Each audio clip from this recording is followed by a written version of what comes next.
Shalom, puji Tuhan, Bapak Ibu Saudara yang dikasihi Tuhan. Renungan firman Tuhan hari ini adalah tentang sebuah pertanyaan.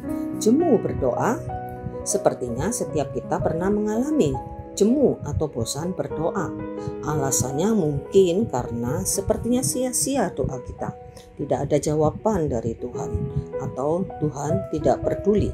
Mari kita akan belajar dari kisah seorang janda di dalam Injil Lukas pasal 18 ayat 1 sampai ayat yang ke-8.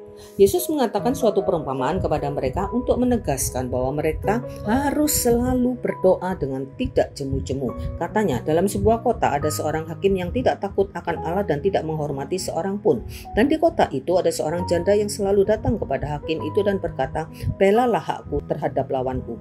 Beberapa waktu lamanya hakim itu menolak, tapi kemudian ia berkata dalam hatinya, "Walaupun aku tidak takut akan Allah dan tidak menghormati seorang pun, namun karena janda ini menyusahkan aku, baiklah aku membenarkan dia, supaya jangan terus saja ia datang dan akhirnya menyerang aku." Kata Tuhan, "Camkanlah apa yang dikatakan hakim yang lalim itu. Tidakkah Allah akan membenarkan orang-orang pilihannya yang siang malam berseru kepadanya?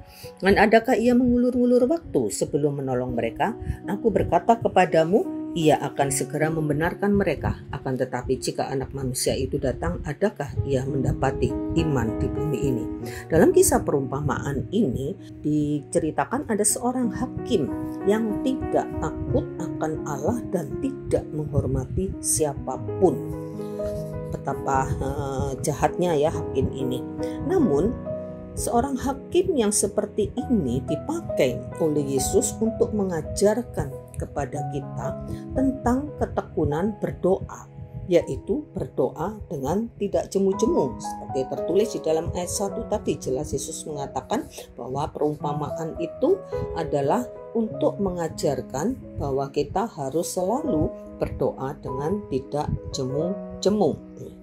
Jika hakim yang seperti itu saja akhirnya mau mengabulkan permohonan janda tersebut, apalagi Allah yang baik dan penuh kasih. Tidak seperti hakim yang lalim tersebut.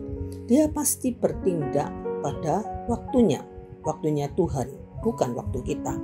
Dia akan menjawab permohonan kita. Namun jangan berharap jawaban Tuhan pasti seperti yang kita harapkan atau kita minta. Dia punya kehendak sendiri dan jawaban sendiri yang mungkin bahkan bertentangan dengan harapan kita. Bagaimana respon kita jika hal ini terjadi? Tidak ada pilihan bagi kita selain kita menerima apapun jawaban yang Tuhan berikan dan percaya bahwa itu pasti yang terbaik, sekalipun menurut kita tidak baik, karena Tuhan tidak pernah memberi yang tidak baik pada anak-anaknya.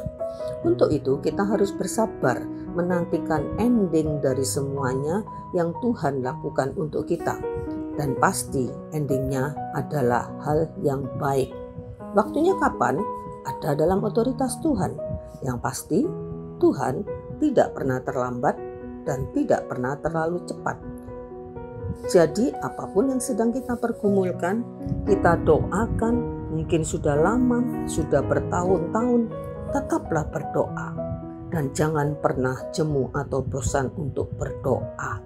Dan untuk itu kita perlu memiliki atau membangun kepercayaan yang penuh kepada Tuhan dan memiliki penyerahan yang sungguh-sungguh kepada Tuhan dan yakin akan kasih dan kebaikan Tuhan. Maka akhirnya Bapak Ibu Saudara yang dikasihi Tuhan, teruslah berdoa dan tetaplah percaya. Jangan jemu-jemu berdoa. Amin. Puji Tuhan. Tuhan memberkati. Mari kita berdoa. Bapa yang di dalam surga, kami mengucap syukur ya Tuhan, karena kami punya Tuhan yang sangat baik, Tuhan yang selalu mendengarkan doa kami.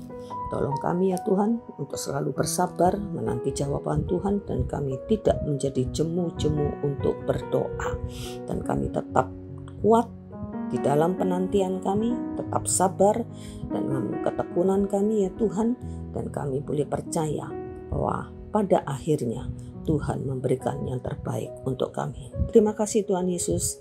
Kami mengucap syukur, kami berdoa dalam nama Yesus. Amin. Puji Tuhan. Tuhan memberkati.